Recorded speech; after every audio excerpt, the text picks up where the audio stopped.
कोयल ज्यादा टहुका शुरू करेगी। जब तक कोयल की कूक रेगुलर शुरू नहीं होगी, उससे पहले आम पकेंगे ही नहीं। आम के पकने की सुगंध से ही कोयल का टहकना ज्यादा शुरू हो जाता है, ऐसा कहा जाता है। क्योंकि देखना आप कुछ दिनों के बाद जैसे जैसे आप हमें लगेगा गर्मी बढ़ेगी। ये किसी के यहाँ माइक चालू है, प्लीज जरा बंद कर देना, माइक सब बंद कर दीजिएगा। हाँ, जैसे जैसे आगे आगे गर्मी बढ़ती जाएगी, आम जैसे जैसे पकते जाएंगे ना, तब कोयल की कूक ज्यादा सुनाई देगी। ये नेचर कॉल है। तो अभी आप देखोगे आपको अभी उतनी कोयल की आवाज नहीं मिलेगी, उसके बाद तो उसकी आवाज भी बहुत बढ़ जाएगी।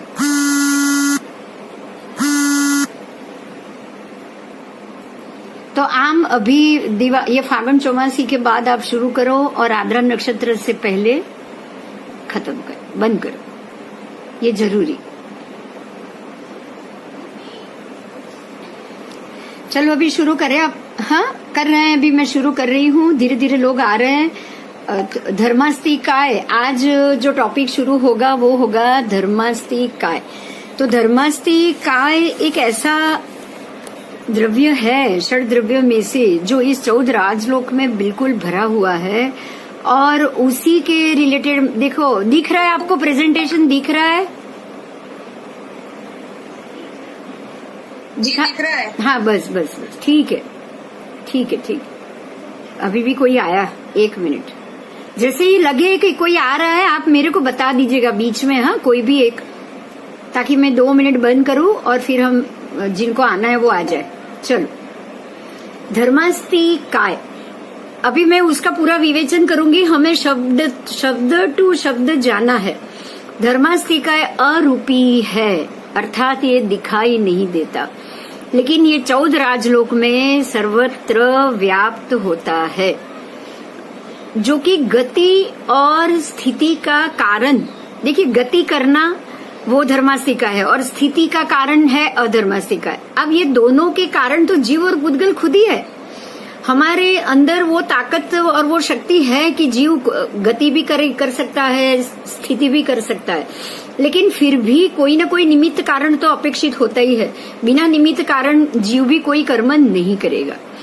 तो धर्मास्तिका गति करने में सहायक स्वभाव वाला होने से गतिशील और गति पूर्वक स्थितिशील, ऐसे ही जीव और पुद्गल पदार्थों में वह निमित्त बनता है। इसका मतलब ये हुआ कि जीव और पुद्गल पदार्थों में गति करने के कारण में निमित्त रूप अगर कोई द्रव्य है तो वो है धर्मास्तिका। मत्स्यादि को गति करने में, तैरने में जैसे जल सहाय रूप बनता है, बिल्कुल इसी तरह 14 राजलोक में स्वभाव से ही गति करते जीवों को, पुद्गलों को यह धर्मास्तिकाय सहायक बनता है। फिर से इस उदाहरण को समझेंगे। जैसे जल में तैरने की शक्ति मत्स्य की खुद की है। अगर मत्स्य जीवित है तो तैर पाएगा, अगर मत्स्य जीवित नहीं है, मरा हुआ है, तो उसमें तैरने की शक्ति नहीं रहेगी। तो तैरने का कारण तो मत्स्य खुद है, लेकिन वो तैरने की क्रिया में सहायक कौन बनता है? तो पानी, क्योंकि वो हवा में नहीं तैर सकता, वो जमीन पे नहीं तैर सकता। तो जो जल है वो उसको तैरने में मदद रूप, निमित्त रूप बनता है। दूसरा उदाहरण लेंगे। आंख में देखने की शक्ति खुद है, हमारी आंखें है ना, उसमें देखने की शक्ति है। अगर किसी की आंखों में देखने की शक्ति नहीं रहेगी ना, तो कितना भी प्रकाश हो वो देख नहीं पाएगा। इसी तरह आंख में देखने की शक्ति रही हुई है, फिर भी प्रकाश रूप सहकारी किरण ही है प्रकाश का, जो उसके लिए सहकार बनता है और उसके बिना आंखें देख नहीं सकती। ये दूसरा उदाहरण। तीसरा उदाहरण भी हम लेंगे। पंख के द्वारा स्वयं उड़ने की शक्ति तो पक्षियों में विद्यमान है ही, तो भी उन्हें जिस तरह हवा की अपेक्षा की जरूरत रहती है, ठीक उसी तरह जीव और पुद्गलों में स्वयं गति करने का स्वभाव तो है ही। फिर भी धर्मास्तिकाय द्रव्यों के सहचार बिना वह गति नहीं कर सकते। ठीक है, 1 मिनट के लिए मैं आपको खोल रही हूँ। बोलिए, बात समझ में आई कुछ? समझ में आया। हाँ, कुछ क्वेश्चन हो तो अभी बता दीजिएगा, इतने में ही, क्योंकि धर्मास्थि का एक ऐसा सहायक द्रव्य है जो निमित्त बनता है जीव और पुद्गल को गति कराने के लिए। बराबर, शक्ति उनकी खुद की है, पुद्गल में भी शक्ति है और जीव में भी खुद में शक्ति है कि वो गति भी कर सकता है, स्थिति भी कर सकता है, लेकिन फिर भी धर्मास्थि का सहायक बनता है। आगे चलेंगे। जीवों के गमनागमन रूप गति कार्य में सहायक धर्मास्तिकाय है। उसी तरह जैसे जीवों में गमनागमन करने में जैसे धर्मास्तिकाय है, उसी तरह पुद्गल में भाषा, श्वासोच्छ्वास, मन, वचन, काया, योगादि वर्गणा के पुद्गलों की चलित क्रियाओं में वह पुद्गलों को ग्रहण तथा विसर्जन करने में धर्मास्थि काय ही उपकारी है।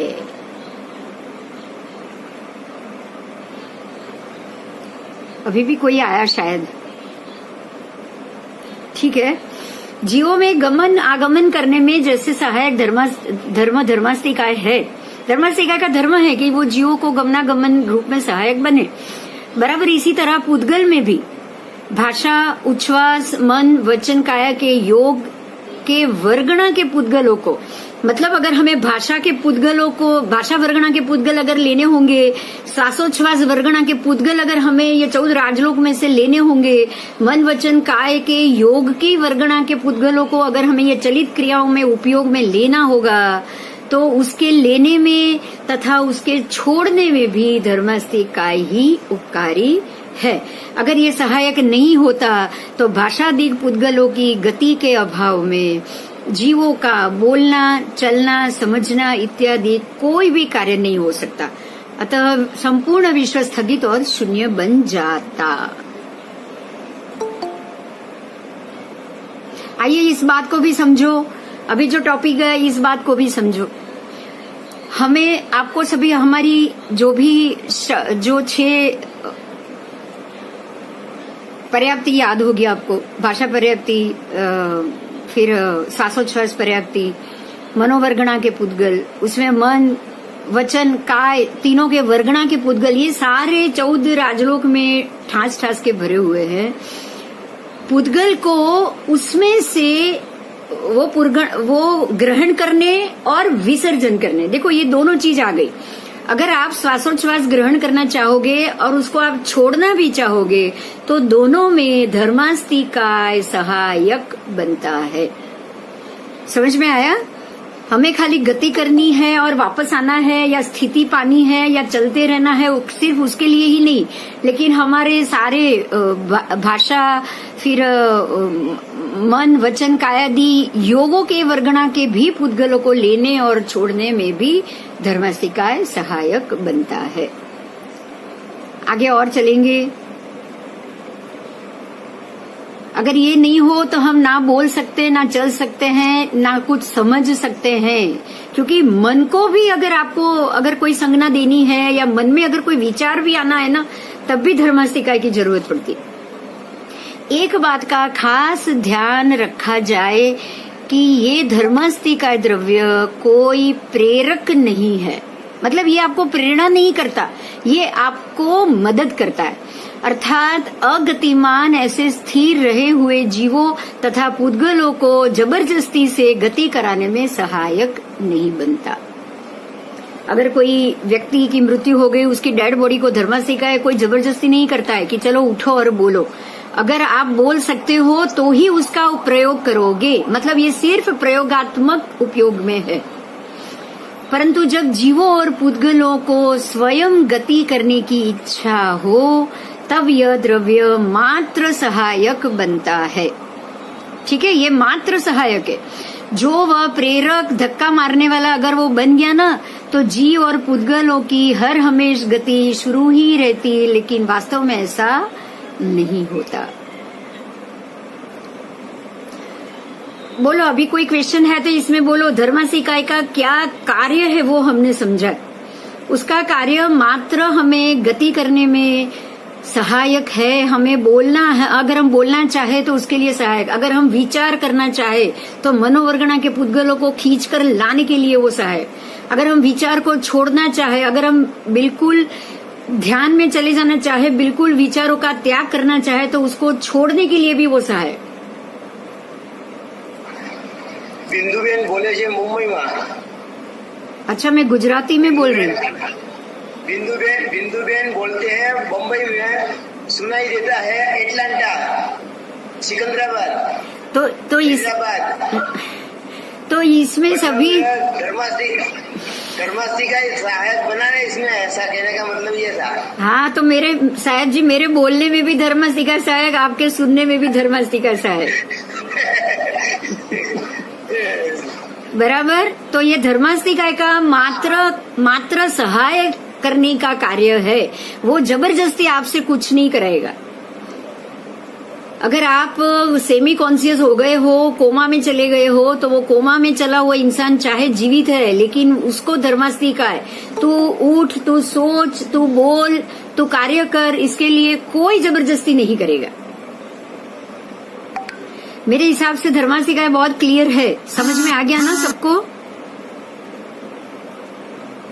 तो मैं आगे चलूं, अब आगे हम दूसरे टॉपिक पे जा रहे हैं इसलिए, ठीक है? जी जी, ओके। अभी जो टॉपिक आएगा वो बिल्कुल समझने जैसा है। जो आपने वर्गणा शब्द सुना, मनोवर्गणा, फिर भाषा वर्गणा, अब उस वर्गणा के पुद्गल, उसके अणु परमाणु की बात आ रही है, ठीक है? हम ये पुद्गल तो ले लेते, जैसे मैं बोल रही हूँ, मैंने भाषा पुद्गल हवा से खींच लिया, लेकिन वो पुद्गल बने कैसे, वो शब्द बने कैसे, शब्द बन के बाहर आया कैसे, इसको अभी हम समझेंगे। इस धर्मास्थी इकाई के 3 प्रकार है। ये तीनों प्रकार धर्मास्थी इकाई के है, समझना। धर्मास्थी इकाई द्रव्य 3 प्रकार में बटा हुआ है। पहला है स्कंद, दूसरा है देश और तीसरा है प्रदेश। ऐसे तो ये 3 कहा है, लेकिन ये स्कंद, देश, प्रदेश और परमाणु, वो 4 के नाम से जाना जाता है। परमाणु को भी माना है, उसको मैं आपको बाद में समझा रही हूँ। बिंदुबेन परमाणु नहीं आवे आमा। हाँ, मैंने आगे बोलवा दो शायद। धर्मास्थी इकाई 3 प्रकार में बटा हुआ है। स्कंद लेंगे तो कोई एक वस्तु का संपूर्ण भाग स्कंद शब्द से पहचाना जाता है। जैसे कि बूंदी का संपूर्ण लड्डू, आपके हाथ में एक बूंदी का लड्डू है, आप ऐसे समझ लो कि आपके पास बूंदी का एक सबसे पूरा बिल्कुल भी टूटा हुआ, खंडित नहीं, ऐसा पूरा लड्डू है। तो ये पूरा का पूरा जो लड्डू है वो स्कंद हुआ, ठीक है? वो पूरा लड्डू स्कंद हुआ, बूंदी का लड्डू। हाँ, और कोई लड्डू ध्यान में मत लेना, बूंदी का लड्डू। अब आप आओ तो स्कंद के समग्र भाग में से सहज न्यूनाधिक टुकड़े को देश कहा जाता है। ये पूरे स्कंद में से सहज मतलब कि आप उसको अलग करो तो उसमें से जो एक छोटा सा टुकड़ा अलग हो जाए उसको देश कहा जाता है। जैसे कि उसमें से लड्डू में से थोड़ा तोड़ा